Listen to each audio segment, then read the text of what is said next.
আমি শুধু এতটুকু বলতে চাই, আমি বিয়েটা করছি।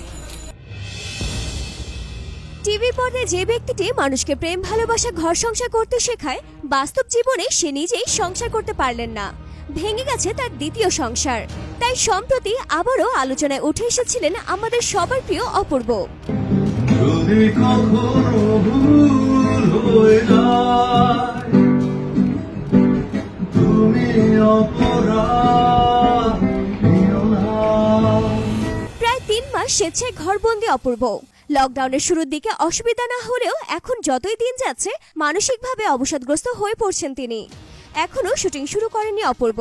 এই পরিস্থিতিতে শুটিং এর সিদ্ধান্ত নিতেও পারছেন না। তবে ঈদের দর্শকদের সঙ্গে থাকতে চান তিনি। জুলাইয়ের মাঝামাঝি কয়েকটি কাজ করার ইচ্ছা আছে। নিজের কাজ, ছোট পর্দা সিন্ডিকেট সহ নানা অজানা বিষয় নিয়ে এবার প্রথম আলোর সঙ্গে মুখ খুলেছেন অপূর্ব। কেমন আছেন জানতে চাইলে অপূর্ব বলেন, শারীরিকভাবে ভালো আছি, তবে মানসিকভাবে খুব একটা ভালো নেই। এই পরিস্থিতিতে মনে হয় কারো মানসিক অবস্থা ভালো থাকার কথা না। 3 মাস ধরে স্রেফ ঘরে বসা, এর একটা প্রভাব মনের ওপর পড়ছে। কেমন প্রভাব? অবসাদগ্রস্ত হয়ে পড়ছেন। অপূর্ব জানান, ঘরে বসে থাকতে থাকতে মস্তিষ্ক অনেকটা অলস হয়ে গেছে। আগের অনেক কিছুই মনে পড়ছে না। মনে করার চেষ্টা করলেও অনেক সময় মনে করতে পারি না। ঘুম, খাওয়া দাওয়া সবকিছু নিয়ম এলোমেলো হয়ে গেছে। আগে সকালে ঘুম থেকে উঠে কাজে ব্যস্ত হয়ে পড়তাম। শুটিং এর মিটিং এসব নিয়ে সময় কাটতো। এখন তো কিছুই নেই। সে 18 মার্চ ঘরে ঢুকেছি, সেই থেকে ঘরেই বসা। ঘরের সময় কাটছে কিভাবে? উত্তরে অপূর্ব বলেন, ছেলে আয়াসকে নিয়ে গেম খেলি। বন্ধুদের সঙ্গে অনলাইনে গেম খেলা হয়, তাদের সঙ্গে ফোনে আড্ডা হয়। প্রতিদিনই নিজের গাড়ির যত্ন নেই, কারণ গাড়ি নিয়ে তো এখন বের হই না, ব্যাটারি বসে যাওয়ার আশঙ্কা থাকে।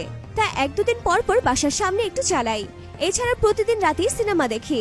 ঈদ উল ফিতরে আপনার অনেকগুলো নাটক প্রচারিত হয়েছিল, সেই নাটকগুলোর সাড়া কেমন পেয়েছিলেন জানতে চাইলে অপূর্ব বলেন, ভালো সাড়া পেয়েছি, এখনো পেয়ে যাচ্ছি। বিশেষ করে হঠাৎ দেখা, ভালোবাসা, তুমি আমি, বিয়ে, রুদ্র আসবে বলে, অ্যারেঞ্জ লাভ, এই নাটকগুলো দর্শকদের ভালো লেগেছে। ছোট পর্দায় বেশ কজন তারকার বিরুদ্ধে সিন্ডিকেট করে কাজ করার অভিযোগ শোনা যাচ্ছে। আপনার নামও সেই তালিকায়। এ বিষয়ে আপনার বক্তব্য কি? অপূর্ব বলেন, আমাদের 4 জন অভিনয় শিল্পীকে নিয়ে এই সিন্ডিকেট কথাটা আমার কানেও এসেছে, তবে এটি একটি ভ্রান্ত ধারণা। আমি সহ যে শিল্পীদের নিয়ে সিন্ডিকেট করার কথা বলা হচ্ছে, আমরা কেউ এভাবে কাজ করি না। শিল্পী নির্ধারণের দায়িত্ব প্রযোজক পরিচালকের, এই কাজটা তো শিল্পীরা করেন না। আর এই 4 জন তো শুধু 4 জনের সঙ্গে কাজ করেন না, সহশিল্পী হিসেবে অন্যদের সঙ্গেও অনেক কাজ করেন। আপনারা শুটিং এ যাচ্ছেন না, আপনাদের কারণে স্বল্প আয়ের শিল্পী, কলা কুশলীরা বেকার হয়ে আছে। বিভিন্ন মাধ্যম থেকে আপনাদের শুটিং এ যেতে অনুরোধ করা হচ্ছে, এ নিয়ে কিছু ভেবেছেন? অপূর্ব বলেন, যার ব্যথা সে বোঝে। আমরা যে ইচ্ছা করে কাজে নামছি না তা না, জেনে শুনে নিজেকে, পরিবারকে বিপদে ফেলতে পারি না। এই অবস্থায় যদি আমরা কাজে নেমে পড়ি, বিপদ হলে ক্ষতিটা কার হবে? স্বল্প আয়ের শিল্পী ও কলাকুশলীরা খারাপ অবস্থার মধ্যে আছেন, এটা ঠিক। তবে 3 মাস ঘরে বসে আমরাই কি ভালো আছি? যার যত পারিশ্রমিক বেশি, তার খরচও বেশি। এভাবে মাসের পর মাস কাজহীন থাকলে আমরাও তো একসময় নিজেদের খরচ বহন করতে পারবো না। এছাড়া নিজের প্রাক্তন স্ত্রী অদিতিকে নিয়ে কোনো প্রকার মুখ খুলেনি অপূর্ব।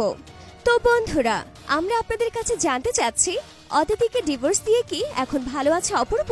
কি মনে হয় আপনাদের? নিচে কমেন্টস করে লিখে জানাতে পারেন আপনার ব্যক্তিগত মতামত। ডিয়ার ভিউয়ার্স, এমন আরো ভিডিও পেতে আমাদের পেজে লাইক দিয়ে, ফলো থেকে সি ফার্স্ট দিয়ে রাখুন।